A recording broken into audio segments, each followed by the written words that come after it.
May solar electric fan sa loob ng sasakyan. Oh. Ang aga pa, ang init na. Oh. Para hindi mainit. Lalo na kapag ka nasa loob ka ng sasakyan. Ang init. Ayan o, naka seatbelt siya. Baka mahulog. Oh.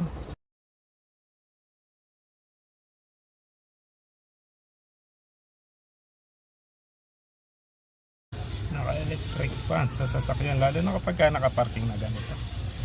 Oh, dapat bumili na rin kayo ng gantong electric fan. Comment nyo ako. Oh. Yung mga biyahero, ako lang ba yan? May electric fan na dala-dala. Yan. Oh. Okay na okay kapag ka nakatigil ka, nagbabasin ka sa sasakyan. Ayan, oh. Hindi ka may initan. Oh. Kahit matulog ka,